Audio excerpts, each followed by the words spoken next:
It is a hot end to the weekend, and we're going to stay hot all week. Summer is officially here. Temperatures creeping toward 100. We're under a heat advisory. The city of Denver is opening up its rec centers and libraries to offer as cooling centers over the next couple of days. And Lauren, we are feeling it. It is hot.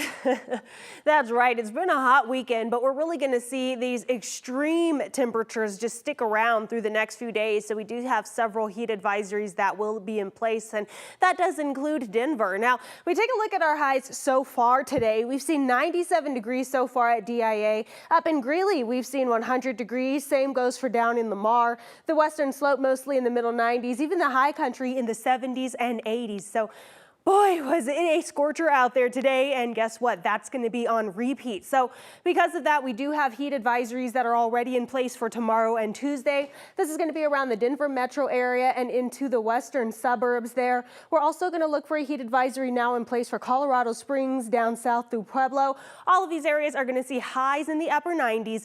Overnight lows will be in the middle to upper 60s, so that means we're not really expecting much cooling even during the overnight hours. So we'll have some extreme temperatures with this hot streak that lies ahead of us. Now, as we take a look at our HD Doppler radar, as expected, some very spotty showers and storms across the western slope and high country. As we move into the Front Range, we could see a pop-up storm or shower here and there. We're seeing one start to pop up over Fort Collins. Outside of that, we're going to stay mostly dry. So coming up in my full 7-day forecast, we're going to talk more about this heat streak. You're going to take care because we do have these heat advisories that'll be in place, and we do have more chances for some scattered storms later in the week. I'll have all of those details for you just ahead.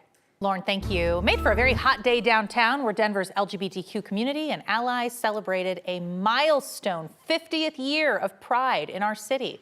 This morning kicked off with a parade down Colfax, which did see a brief interruption from some pro-Palestinian protesters. 9 News reporter Janelle Finch takes us downtown. Denver Pride came back after a record-setting attendance year in 2023 to bring in 50 years this year. We asked attendees about what this historic year means to them. 50 years of Pride. A major milestone. It's time to take the mask off.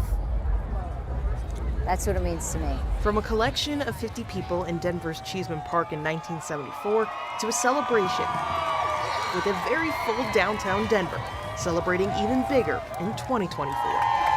A very brave group of individuals came out and decided to exercise their right so their population could have more freedom, and they've carried it on for 50 years, and it's just elevating our awareness, and I think it's really important. 50 years of Pride looks like this: everyone being themselves, true, authentically, and all acceptance. Organizers hope to top last year's party with not just the crowds, but nearly 300 parade entries and 15,000 marchers covering Denver streets with color. Just kind of comes to show how much the world has changed and just become such a more welcoming and inviting place. A world more welcoming, inviting, and loving. I'm a mom, and I love everybody, and when your mom can't give you a hug, I'll be your mom and I'll give you a hug. Do you need a hug? The Center on Colfax says Denver Pride is one of the largest LGBTQ+ gatherings in the region. 50 years of progress for 50 years of pride. It's just really amazing to be out here with a bunch of wonderful, supportive people celebrating the weekend and celebrating diversity.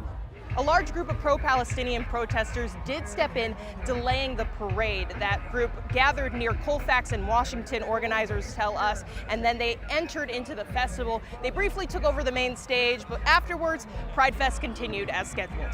In Denver, Janelle Finch, 9 News. There were more than 100 of those protesters who entered the parade. Denver police tell us one person was arrested for assault on a peace officer while blocking the parade. Protesters then bypassed security checkpoints to enter the festival itself, and as Janelle mentioned, some went on stage to address the crowd. Pride Fest organizers with Center on Colfax say their history includes protests too, and they want to show demonstrators respect today. It's a difficult subject, but the mission of the Center on Colfax is to engage, enrich, empower, and advance the LGBTQ community. And this whole celebration was born in protest.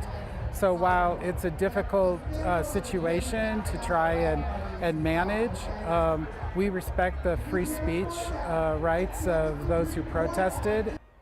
So while that interruption delayed some of the parade and some of the stage performances, protesters eventually left and the festival continued as planned today.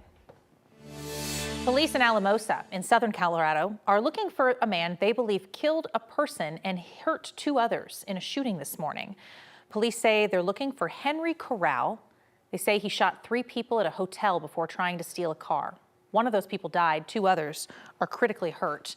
Police say this happened at 2 in the morning at the Sunset Inn in Alamosa. The chief for Alamosa Police says Corral crashed his car about 6 miles south of town after that shooting, tried to steal another car, and when he couldn't, police say he ran away.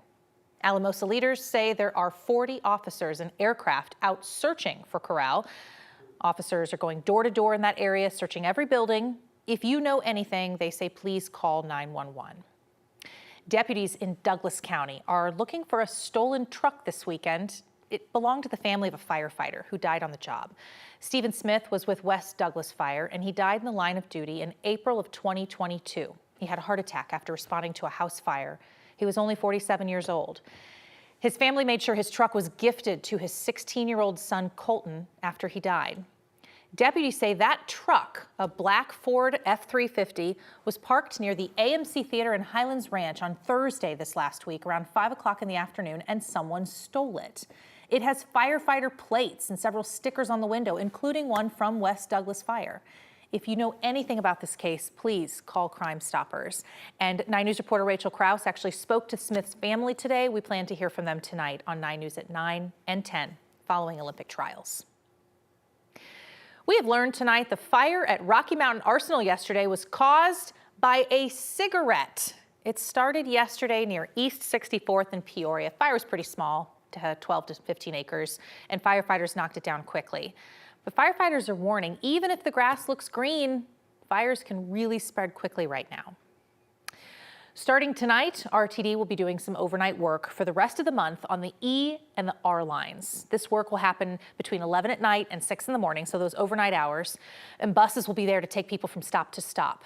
RTD says this work will address the problems that have led to required slowdowns. Some of those trains are only going 10 miles an hour right now, and they say once this work is done, speed will get back to normal on the trains.